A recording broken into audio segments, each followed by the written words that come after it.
Everyone, welcome you all to another beautiful day of my life. तो अभी recently मैंने एक सीरीज़ देखी थी Asur. It's a wonderful combination of mythological beliefs and modern day science like AI, web series and hacking and all. So for a curious person like me, I just can't stop myself to binge watch the whole web series. So you won't even believe कि मैंने ना वो पूरी web series जब मैंने start करी तो मैंने एक दिन में ना देखती रही मतलब जो सीज़न 1 था और सीज़न 2 एक ही दिन में सारा देख करके पूरा फिनिश कर दिया था.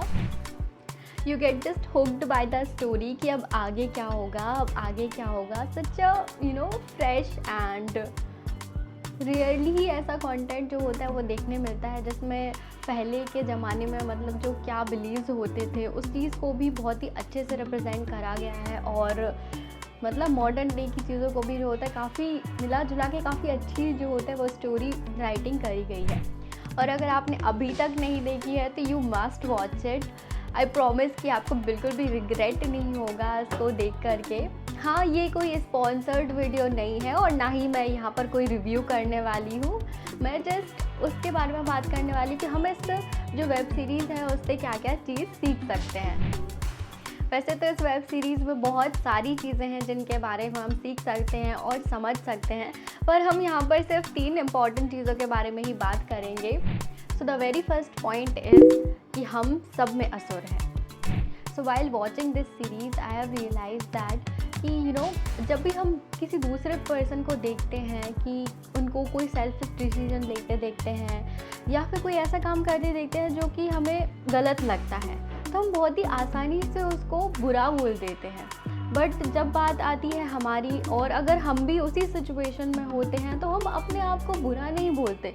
हम उस सिचुएशन पर जो होता है उस चीज़ का इल्ज़ाम लगा देते हैं कि वो सिचुएशन ही ऐसी थी कि मुझे ऐसा करना पड़ा, कि वो सिचुएशन ही ऐसी थी, मतलब मेरी कोई गलती नहीं है, वो सारी सिचुएशन की गलती है. हम सिचुएशन पर जो होता है वो सारा जो होता है वो इल्ज़ाम थोप देते हैं. अपने आप को हम उस चीज़ के लिए ब्लेम नहीं करते. लेकिन अगर दूसरे पर्सन की बात आती है तो हम बड़े आसानी से कहते हैं यार वो कितना गंदा है, इंसान है, कितना बुरा है, या मतलब उसमें असुरी प्रवृत्ति है. असल बात तो ये है कि हम सब में असुरी प्रवृत्ति होती है बट हम इस चीज़ को कभी एक्सेप्ट नहीं करते. और जब तक हम ये डिनाइल मोड में जीते रहेंगे ना, हम इस चीज़ को कभी चेंज नहीं कर पाएंगे. इसीलिए बहुत ज़रूरी है कि हम इस चीज़ को एक्सेप्ट करें कि हाँ, हम में भी असुरी प्रवृत्ति है. तो संस्कृत में एक कोट है, इंद्रियाभिग्रह मीन्स इंद्रियों पर कंट्रोल करना. इंद्रिया अर्थात हमारे नाक, कान और बोलना, हाथ, ये सभी इंद्रियां हो जाती हैं. ठीक है, इंद्रियों पर कंट्रोल करना. और एक है स्वनिग्रह अर्थात अपने मन पर स्वयं का नियंत्रण करना. ठीक है, तो जब भी हम ये चीज़ एक्सेप्ट कर लेंगे, बिना डिनाइल मोड में रहे हम इस चीज़ को एक्सेप्ट कर लेंगे कि हम में भी असुरी प्रवृत्ति है, तो हम अपनी इंद्रियों को अच्छे से कंट्रोल कर पाएंगे और स्व पर भी नियंत्रण कर सकेंगे. इस चीज़ की तरफ हम आगे स्टेप बढ़ा सकेंगे. जब पहली स्टेप जो है, जब हम इसको एक्सेप्ट कर लेंगे कि हमारे अंदर भी असुरी प्रवृत्ति होती है, हम भी जब बात आती है अपने हित की तो हम अपना ही फ़ायदा देखते हैं. पहले भले ही चाहे दूसरे का नुकसान हो जाए पर पहले अपना फ़ायदा देखते हैं. तो कहने का तात्पर्य यही है कि जब हमारा स्वयं पर नियंत्रण होगा तो हम अपने अंदर की जो असुरी प्रवृत्ति है उस पर भी आसानी से नियंत्रण कर सकते हैं. ओके, तो ये हो गई असुरी प्रवृत्ति की बात. तो हम आ जाते हैं सेकेंड पॉइंट पर, विच इज़ कि chemical combination are really important. अब ये चीज़ तो हमें वैसे अवेयर है इसके बारे में, पर फिर भी इस चीज़ को हमेशा माइंड में रखना बहुत ज़रूरी है कि जब भी हम कभी भी डॉक्टर के पास जाते हैं या फिर कोई फूड प्रोडक्ट लेने जाते हैं या फिर कोई कॉस्मेटिक प्रोडक्ट्स लेने जाते हैं कि हम मेक श्योर करें कि कोई भी ऐसा प्रोडक्ट या ऐसा कंटेंट जो होता है उसमें ना हो जो कि हमें एलर्जी कॉज करता है या फिर रिएक्शन करता है. क्योंकि बहुत सारे लोगों को बहुत सारी चीज़ों से एलर्जी होती है और जब भी वो चीज़ उनके खाने में या फिर किसी कॉस्मेटिक प्रोडक्ट्स में आ जाती है तो उनको बहुत ज़्यादा प्रॉब्लम का सामना करना पड़ सकता है. इसीलिए हमें ये हमेशा अवेयर रहने की ज़रूरत है कि हम कोई ऐसा केमिकल कंज्यूम नहीं कर रहे हों जो कि हमें सूट नहीं करता है. अब इसी चीज़ के बारे में अगर मैं आयुर्वेदा में बात करूँ तो आयुर्वेदा में विरुद्ध आहार करके एक कॉन्सेप्ट होता है, जिसमें हम इसके बारे में बात करते हैं कि ऐसी कौन सी चीज़ें हैं जिनको हमें साथ में नहीं लेना चाहिए। अगर आप जानना चाहते हैं तो उसके लिए मैं एक लिस्ट यहाँ पर प्रोवाइड कर दूँगी, जिसमें हम ये देख सकते हैं कि कौन कौन सी चीज़ों को हमें साथ में नहीं खाना चाहिए। तो ये तो हो गई विरुद्ध आहार की बात। इसके अलावा हमें सीज़न के अकॉर्डिंग भी जो होता है वो ध्यान रखना चाहिए कि जैसे अगर अभी वर्षा ऋतु चल रही है, ठीक है, मतलब जो रेनी सीज़न है, तो हमें ऐसे फूड प्रोडक्ट नहीं लेने चाहिए ज़्यादा जो बहुत ज़्यादा ऑयली होते हैं और हैवी होते हैं, मतलब जिनका जो नेचर होता है वो काफ़ी ज़्यादा हैवी है, डाइजेशन में जो होता है वो ज़्यादा टाइम लगता है। ऐसी चीज़ों को हमें थोड़ा अवॉइड करना चाहिए, क्योंकि जो हमारा डाइजेस्टिव सिस्टम रहता है वो रेनी सीजन्स में थोड़ा मतलब स्लो डाउन होता है और काफ़ी ज़्यादा उसमें पावर नहीं होती है कि मतलब बहुत ज़्यादा अच्छे से डाइजेस्ट करा जाए। इसीलिए फास्टिंग का भी जो होता है वो हमारे हिंदू कल्चर में भी बिलीव है। इसलिए सावन सोमवार भी जो होता है वो रेनी सीजन्स में यानी कि वर्षा ऋतु के अंतर्गत आगे पीछे ही आता है। तो हमें ये चीज़ से भी मतलब ये हमारे कल्चर में भी है कि मतलब जो फास्टिंग इसीलिए रखा गया है ताकि लोग वैसे तो कंट्रोल करेंगे नहीं, लेकिन एटलीस्ट फास्ट के ही बहाने वो थोड़ा अपने जिह्वा पर नियंत्रण रखेंगे। चलिए, मजाक की बात तो बहुत हो गई, पर अब हम आ जाते हैं बहुत ही ज़्यादा क्रूशियल पार्ट पर, जो कि बहुत ज़्यादा इम्पॉर्टेंट है, which is the third point, that healing from your past traumas. ये पॉइंट बहुत ज़्यादा इम्पॉर्टेंट है। क्या होता है, जब भी कोई पर्सन होता है, मतलब जिसने कभी भी पास्ट में अपनी लाइफ में या रिसेंटली या जब भी अपनी लाइफ में कोई भी ट्रॉमा फेस करा होता है या कोई गिल्ट होता है या उनको कोई रिग्रेट होता है, तो वो चीज़ एक इमोशनल डैमेज सा करती है, ठीक है। जस्ट लाइक कि आप फिज़िकल एक देख सकते हैं कि मान लो आपको चोट लग गई, यहाँ पे मान लो आपको एक चोट लग गई है, ठीक है, तो आप चोट के ऊपर अगर कपड़ा डाल दें तो कपड़ा डालने से क्या होगा, चोट हमको दिखेगी नहीं। जस्ट बिकॉज कि चोट हमें दिख नहीं रही है, इसका मतलब ये नहीं है कि वो चोट वहाँ पर नहीं है प्रेजेंट।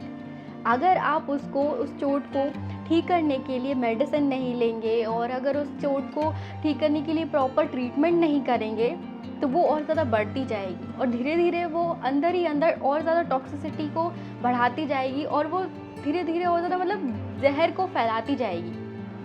तो मतलब ट्रॉमास भी हमारे इमोशनल डैमेज जैसा होता है, जिससे हमें हील करने के लिए बहुत ज़्यादा ज़रूरत होती है।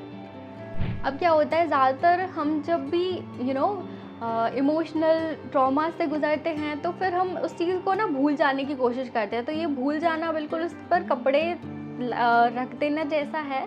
भूल जाने से वो चीज़ ठीक नहीं हो जाती है, उसको हमें हील करने की बहुत ज़्यादा ज़रूरत होती है, ठीक है। अगर हम हील नहीं करेंगे तो क्या होगा, जैसे मान लो किसी पर्सन का मतलब कोई ट्रॉमा रहा है जो कि आग से रिलेटेड है, ठीक है। अगर मान लो उस चीज़ से वो हील नहीं होता है वो पर्सन, तो उसको आग से ज़्यादा डर लगेगा, क्योंकि उन्होंने जो पास्ट में एक्सपीरियंस करा है आग से रिलेटेड वो अच्छा नहीं था। तो उसको उनके मन में जो होता है आग से रिलेटेड डर बैठ जाएगा, ठीक है। वही चीज़ धीरे धीरे उनको इनसिक्योरिटी बन जाएगी और वही उनकी वीकनेस में कन्वर्ट हो जाएगा। और यहाँ तक कि उनकी वीकनेस ही नहीं, मतलब जब ये जो इनसिक्योरिटी या जो वीकनेस रहती है वो नेक्स्ट जनरेशन तक पास ऑन हो जाती है। अब इसके लिए अलग से एक मतलब पूरी डेडिकेटेड वीडियो हो सकती है। If you want to know about it, आप डिस्क्रिप्शन में मुझे बता सकते हैं, मैं इसके लिए अलग से डेडिकेटेड एक वीडियो बना दूँगी। और मतलब ये बहुत ज़रूरी है कि हम अपनी लाइफ में जो भी ट्रॉमास हैं उनसे हील हों, ताकि जो हमारी नेक्स्ट जनरेशन है उसमें ये ट्रॉमा जो होता है वो पास ऑन नहीं हो और वो भी उस चीज़ को लेकर के जो होता है वो इनसिक्योर ना हो। जो भी पर्सन अपनी पास्ट ट्रॉमा से हील नहीं हुआ है या फिर उसने उस चीज़ को मतलब सही तरीके से ऐसा एक्सेप्ट नहीं किया है, तो वो सोसाइटी के लिए भी बहुत ज़्यादा प्रॉब्लम क्रिएट कर सकता है। एक टॉक्सिक पर्सन जो कि एजुकेटेड नहीं है, जिसको इस चीज़ का अंदाज़ा नहीं है कि उसके एक गलत डिसीजन से कितने सारे लोगों की लाइफ जो होता है वो इफ़ेक्ट हो सकती है, वो आप सोच भी नहीं सकते। That's why I'm saying that focusing on healing from your emotional traumas are really important. So these are the most important topics, points which I wanted to cover in this video. और इसके अलावा एक bonus point है, अगर आप अभी तक देख रहे हैं इस वीडियो को तो thank you so much for that. आपके लिए है ये बोनस पॉइंट स्पेशली. तो द बोनस पॉइंट इज़ कि जो हमारे माइथोलॉजिकल बिलीव्स थे, मतलब जो पहले स्टोरीज थी, आप सारी बुक्स पढ़ सकते हैं, सभी कुरान और वेद सभी में जो होता है वो अवेलेबल है.